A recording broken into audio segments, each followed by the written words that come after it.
Uou, sejam bem-vindos a mais um vídeo aqui do canal Como é Bom Ser Nerd. E hoje termina o Mandaloriano, terceira temporada, episódio 8. A gente vai falar sobre ele, um episódio com lutas bacanas, com muita movimentação, com parcerias inusitadas, com poderes, com a força, com trajes de Beskar, com explosão e uma pulguinha atrás da orelha, meus amigos, porque olha, muitas perguntas ficaram pelo caminho. Geralmente o Mandaloriano tem o hábito de chegar chegando, literalmente. O cara não tem conversa, né? Din Djarin é o show do negócio. E as coisas ficaram assim, tanto quanto abaladas no fechar dessa história, mas de qualquer forma, foi um bom episódio e a gente vai discutir sobre isso aqui no canal.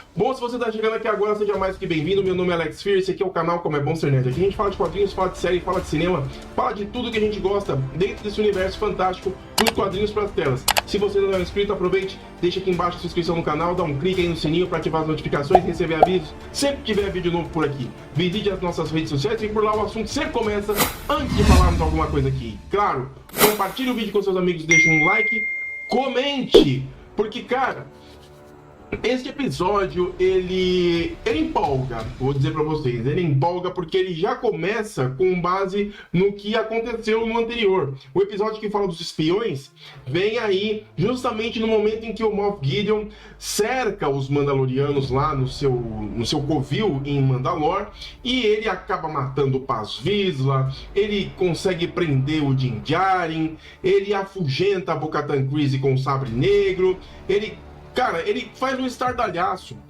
Ele tem uma belíssima armadura de Beskar. E é um episódio que tem o título de O Retorno. Aliás, me fez alusão, logo que eu vi o título do episódio, eu já falei, porra, será que tem relação com o retorno de Jedi? Será que vai ter algum contexto que perpassa por esse viés do que foi o episódio O Retorno de Jedi?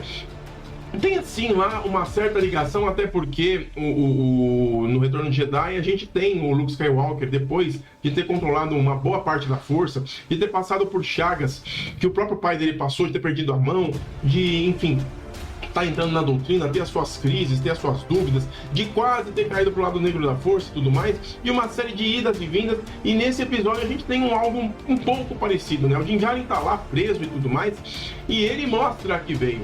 E esse mostrar que veio dá um tapa na cara da gente, inclusive minha, porque eu lembro de ter dito num dos episódios aqui sobre o protagonismo da Bo-Katan, não tirando o direito dela, muito pelo contrário, não digo nem direito, mas o status que ela realmente merece ter esse destaque como líder, né?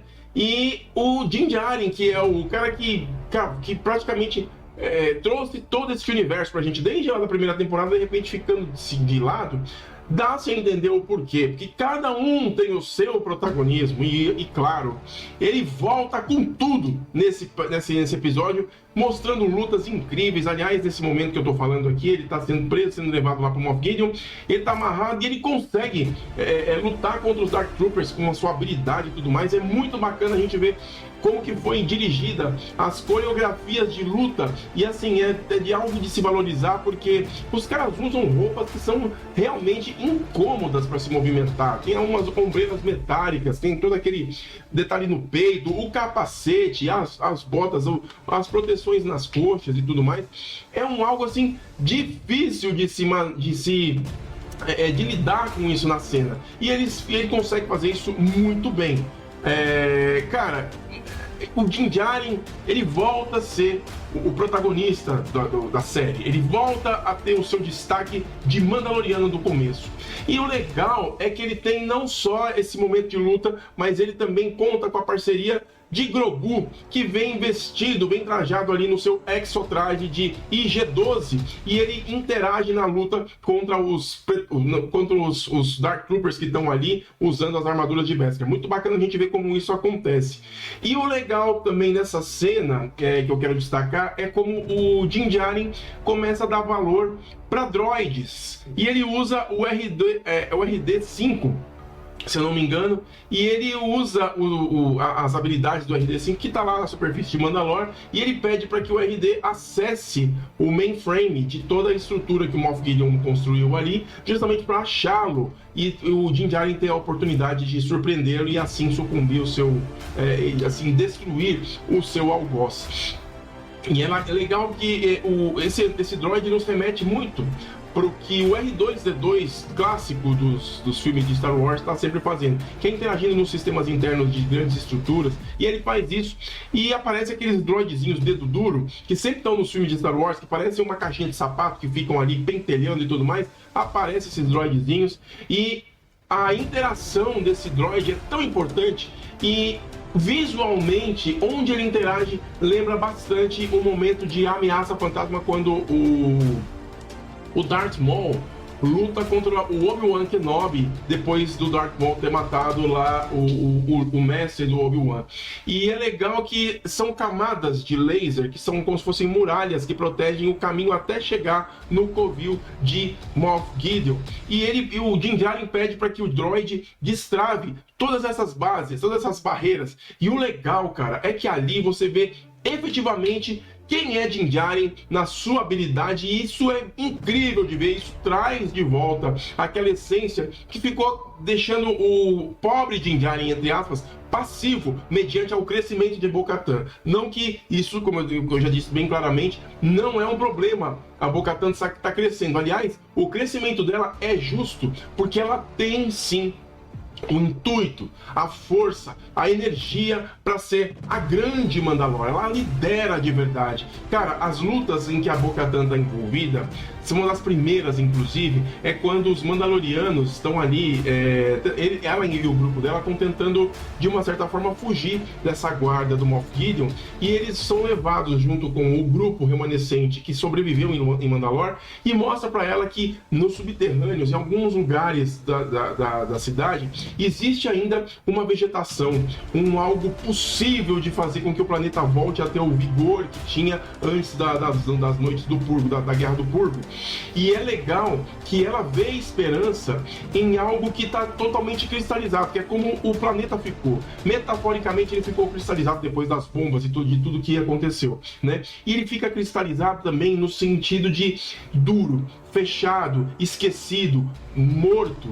E ela vê no subterrâneo que ainda é possível ter vida, que ainda é possível se resgatar a essência que Mandalore tinha. E ali ela se enche de gás e os caras vão para cima, porque enquanto ela tá vendo tudo isso, quem está subindo até a frota das naves que os Mandalorianos conseguiram reunir é o X-Wolves, que vai até lá justamente para poder avisar todo mundo que estava aguardando o momento certo para descer com as naves e interagir no combate junto com a Bo-Katan. E é o que ele faz. Ele vai até um cruzador, o cruzador que ele inclusive estava pilotando junto com outros Mandalorianos, e ele toma a frente, vai que todo mundo saia, que assuma as posições com as outras naves e vão para cima de toda a tropa de Moff Gideon. E nesse meio tempo, a equipe de Moff Gideon, a base de Moff Gideon, ativa os caças TIE para justamente ir até lá na base dos Mandalorianos e destruir tudo e fazer com que os caras fiquem sucumbidos ao poder de Moff Gideon. E é uma cena assim, é tão frenético, cara, porque é ao mesmo tempo que toda a frota da Bo-Katan desce, os Dark Troopers, os caças TIE, eles estão subindo para acabar com o cruzador. E o X-Wolves tá lá, e é bacana, cara, que é um heroísmo do X-Wolves que não tinha sido mostrado ainda, né? Ele tem essa pegada de liderança, né? Apesar de ser um fraco na porrada, ele apanhou da Bo-Katan com muita facilidade, apanhou do Paz Vizsla com muita facilidade. É um cara que, caramba, vamos combinar, poderia ter mais gás, mas ele mostrou realmente que ele tem esse gás para poder liderar. E ele encara os caças TIE sozinho, junto lá com o seu cruzador. Bom, enquanto isso lá embaixo, cara, o couro comendo, a Bo-Katan lá na porrada. Achei muito bacana como tudo isso é conduzido. E em meio a tudo isso, é bacana como o Din Djarin consegue entrar dentro dos domínios de Moff Gideon depois de passar por todas essas camadas de laser, todas essas muralhas de laser. E o legal é que ele vai derrubando cada um dos soldados e ele vai capturando a arma, um escudo. Ele dá o jeito dele, cara. Ele é um genuíno guerreiro mandaloriano de tirar o chapéu, cara. Menos o capacete. Mas o cara, ele prova que ele realmente tem a habilidade de um grande guerreiro, junto com o pequeno Grogu que tá lá com o seu IG-11. E quando eles se encaram, quando o Moff Gideon efetivamente encontra o Moff Gideon, antes disso, ele passa por uma antessala e ele descobre o verdadeiro plano do Moff. E o que é? Ele estava fazendo clonagem dele mesmo. Só que a clonagem dele mesmo era com um plus. O Dr. Pershing, nas pesquisas que ele fez, começando as temporadas de Mandaloriano, ele usou um pouco do sangue do Grogu para poder aplicar a esses clones do Moff Gideon, justamente para que esses caras tivessem, além de todos os recursos que tem, tivessem também os midi-chlorians, tivessem o domínio da força. Cara, era muito Moff Gideon e todos eles já estavam formados dentro dos tanques. E aí vem a minha indignação nesse momento, porque o Din Djarin, ele consegue destruir um plano que no mínimo deveria ter tido um cuidado de ter sido protegido e garantido que desse certo há muito mais tempo. E ele entra com tanta facilidade nos tanques onde estão armazenados os Moff Gideons clones, e ele explode todos eles, faz com que eles morram asfixiados lá. Ele dá o jeito dele e acaba com a festa do Moff Gideon original. E ele cobra isso dele na hora da treta, na hora que os dois vão sair na porrada, né? Só que ali, velho, eu vou te falar, na hora que eles estão conversando sobre isso, eu tava aqui assistindo, eu falei, poxa vida, um plano tão ardiloso, tão poderoso, o Moff Gideon não poderia ter facilitado tanto, cara. Eu penso que o Moff Gideon deixou uma coisinha para trás. Ele deixou alguma coisa, ele não caiu tão facilmente depois de tanto tempo planejando uma coisa tão grandiosa, né? Poxa, ele tinha espiões dentro lá de Coruscant, ele conseguiu apagar a memória do Pershing, ele fez de tudo, né?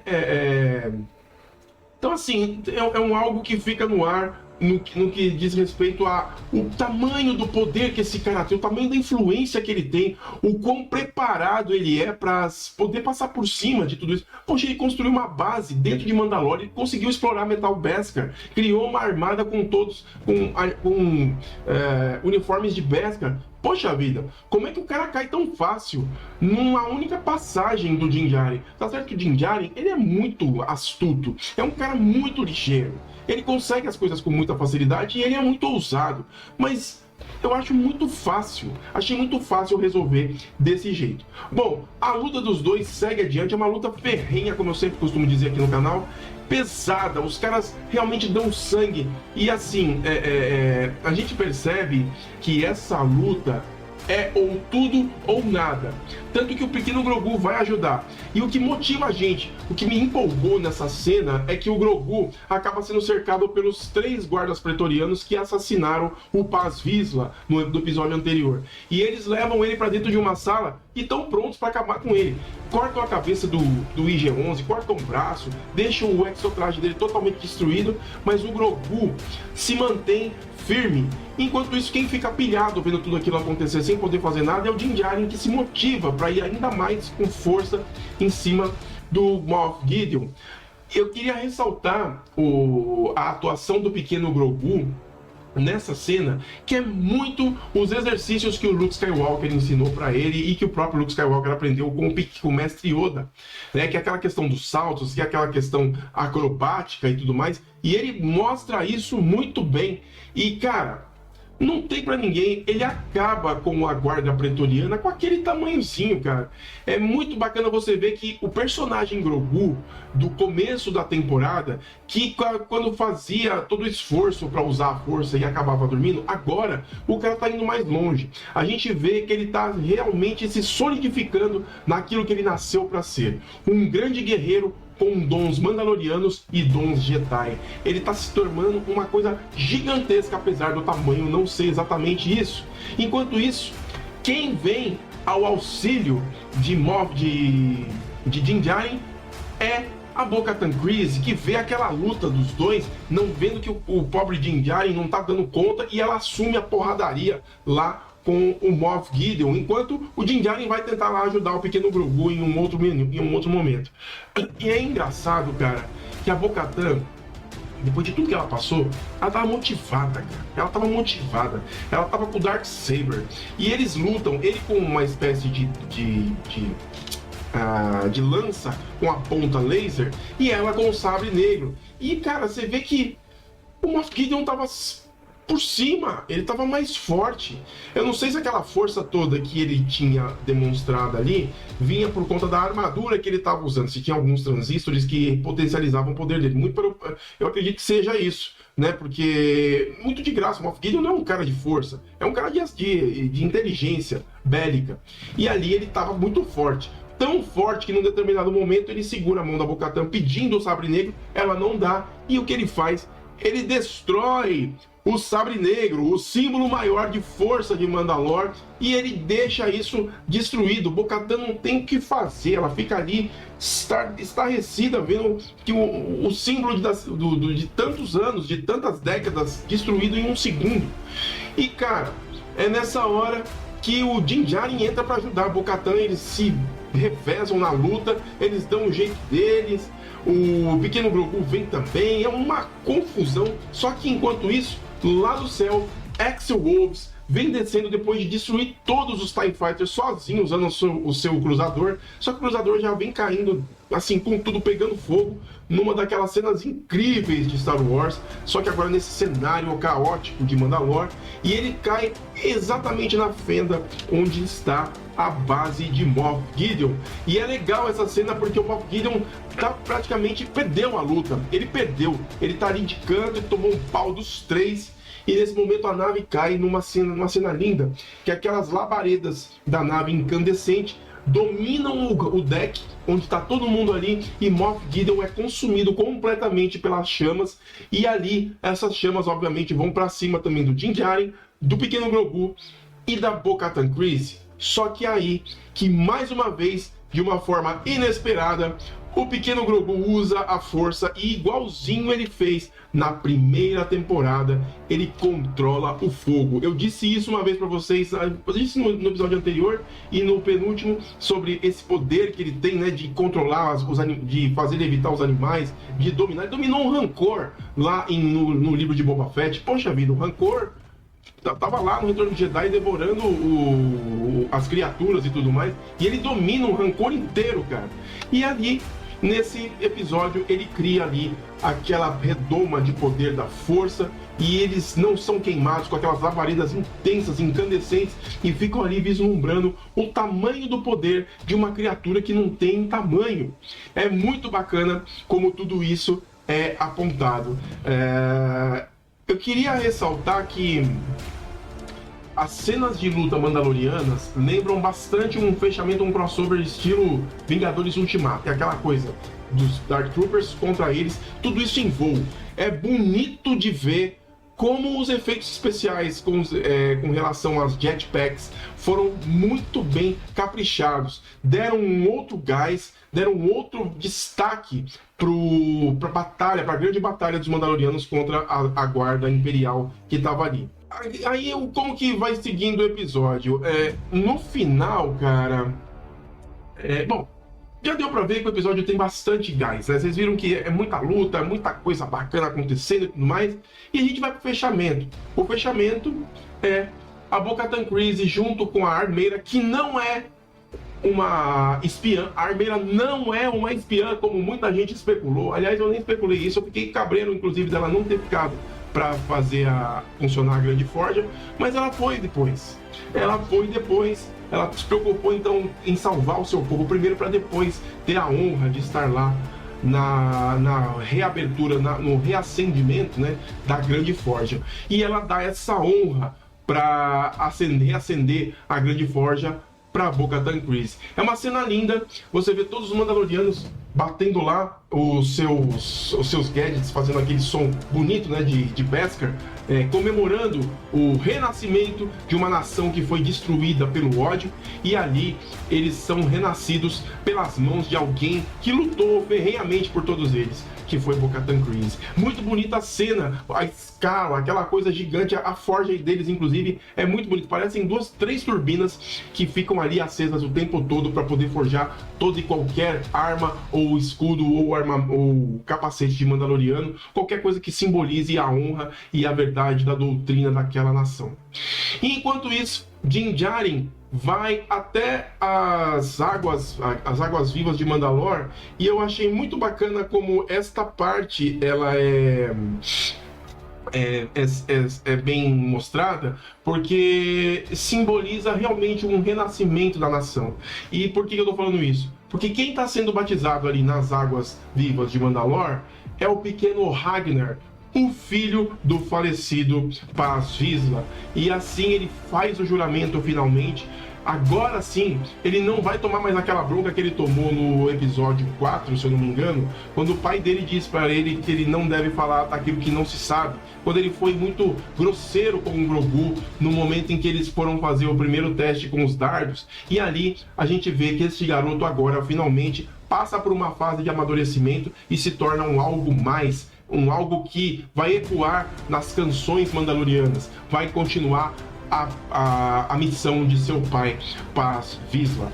E junto com ele, o Din Djarin pede à armeira que dê a oportunidade do pequeno Grogu também se tornar um Mandaloriano. E ela, de certa forma, recusa, dizendo que ele não sabe dizer, ele não sabe soltar as palavras, e por isso ele não saberia recitar os poemas mandalorianos, as canções mandalorianas. Por isso ele só pode ser um enjeitado. E ele só poderia ser um enjeitado a partir do momento que ele não tivesse uma ligação verdadeira mandaloriana, uma ligação que realmente desse a importância da figura que ele é. E assim, Din Djarin diz à armeira que se ele tivesse uma ligação verdadeira com o Mandaloriano, que ele poderia ser aceito, ela diz que sim. Então, a partir deste momento, eu declaro que sou o pai de Grogu. Eu assumo a paternidade dessa criança, eu faço a adoção dele. Então, nesse momento, acho que foi tão bonito, cara. É tão bonito porque ali você sela uma relação que a gente já tá sabendo, a gente já tá acompanhando temporada a temporada, episódio a episódio, e finalmente você vê aquilo solidificado entre os dois. É muito bonito de se ver, cara. Realmente é muito rápido a cena, mas emociona se você fizer um flashback de tudo que você viu desde a primeira temporada até agora, culminando naquele momento muito simples. E de simples, meu amigo, esse momento não tem nada, e eu vou te dizer por quê. Porque tem um jogo de câmera num certo momento que mostra o pequeno Grogu fazendo com que a teoria deste aqui, que muitos disseram que está desvairado, pensando que é bobagem e tudo mais, quase que se confirme, ou pelo menos deu gostinho que venha a se confirmar. O pequeno Grogu, numa tomada de cena de baixo para cima, faz assim com a sua mão e ele entra através da força, que a câmera representa isso, nas profundezas das águas vivas. E essa conexão que ele faz com as profundezas das águas vivas faz conexão com ele, com o mitossauro que abre os olhos, sentindo a presença daquele que chamou por ele lá da superfície. Eu tô falando, meus amigos, eu sinto que esse pequeno Grogu um dia se tornará o grande Mandalor. Tá certo que a gente não ia ver isso agora, no final dessa temporada, até porque tem muito chão pela frente, e contar isso de uma forma tão rápida ia perder completamente a graça. Então assim fica uma ponta solta para ser respondida lá na frente. Aliás, para falar em Grogu, pensando em ponta solta, eu pergunto até o que aconteceu quando o Jedi Caravan Beth, e o que aconteceu quando eles conseguiram saltar por hiperespaço depois da Ordem 66? Para onde ele levou o pequeno Grogu? O que foi feito a partir dali? O que aconteceu com Caravan Beth? Ele sobreviveu? Foi ele o guardião de Grogu no período em que eles estiveram reclusos depois que a Ordem 66 foi dada? Fica a pergunta. Mas de qualquer forma, o pequeno Grogu tem uma conexão com a criatura que simboliza a nação mandaloriana. Então, meus amigos, vocês podem esperar que vem coisa grande por aí. E por falar o que vem por aí, o episódio conclui com eles voltando para Nevarro, né? E, aliás, antes deles voltarem para Nevarro, o Mandaloriano vai até o planeta onde existe lá uma base da Nova República, com caças, alguns pilotos que estão ali. E ele vai justamente com o capitão, eu esqueço toda vez o nome do capitão, mas de qualquer forma, ele vai lá conversar com aquele capitão japonês, justamente para fazer uma oferta mandaloriana, como sempre. A profissão dele é um caçador de recompensas, mas a partir de agora ele está num outro nível. Só que ele pode fazer este serviço, ele pode desenvolver esse serviço em nome da Nova República, sem ninguém saber. Obviamente, o capitão ele é todo cheio das regras e tudo mais, só que ele entende a barganha e ele fala, vamos ver o que dá pra gente fazer. Ele fala assim, não tem tempo da gente ver o que tem pra fazer, a gente tem que fazer agora. E isso, meus amigos, eu acredito que dá a conexão direta para a série da Ahsoka Tano, que vai justamente navegar nestas águas onde o Almirante Thrawn finalmente vai voltar a aparecer, onde esses resgates de grandes caçadas a criminosos do Império vão acontecer e muito provavelmente a gente vai ter mais uma vez um crossover de Din Djarin passando na série da Ahsoka Tano, como ela fez na série do próprio Mandaloriano. Bom, eu acredito que tudo isso vai ter muito chão. E o que me deixou com a pulga atrás da orelha foi a calmaria. Eu queria treta, eu queria ver barulho, queria ver as coisas mais barulhentas, mas é como termina o episódio. O Din Djarin finalmente aceita a oferta do Greef Karga e vai para um terreno nobre. Ele tem uma casa, é como se ele fosse um cara que estivesse assim, à beira da praia, numa belíssima casa. E o Grogu ali curtindo a brincadeirinha no lago, puxando uns sapinhos para comer e usando a força para isso.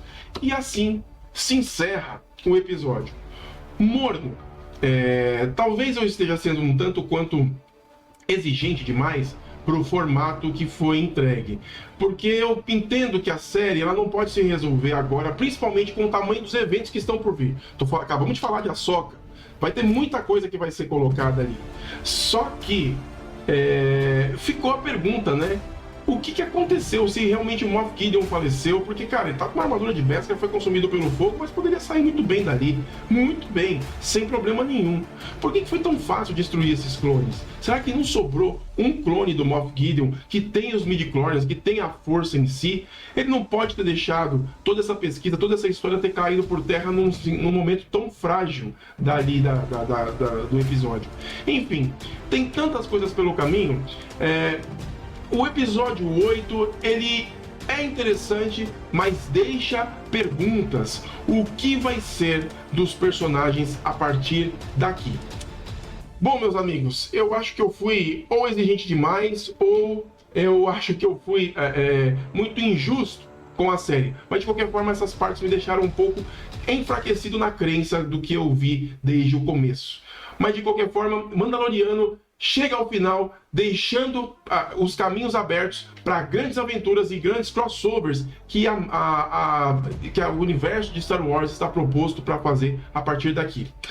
Antes de mais nada, eu quero agradecer a todos vocês que acompanharam o canal aí desde o começo dessa série, dessa terceira temporada. Vocês sabem que não é fácil, às vezes a gente deixa episódio no meio do caminho, depois faz mais tarde, mas a gente entregou todos os episódios do 1 até o 8, detalhe a detalhe, contando todos os meandros dessa incrível aventura desse viajante do espaço junto agora com o seu filho, e assim uma grande aventura começa a se formar. Tá certo? Eu espero que vocês tenham gostado do vídeo. Não saiam daí, porque antes de mais nada eu quero saber de vocês o que vocês acharam dessa temporada, deste episódio 8 de Mandaloriano, beleza? É isso aí, meu nome é Alex Fury, eu vou ficando por aqui. Um grande abraço para vocês e até mais no nosso próximo vídeo. Valeu!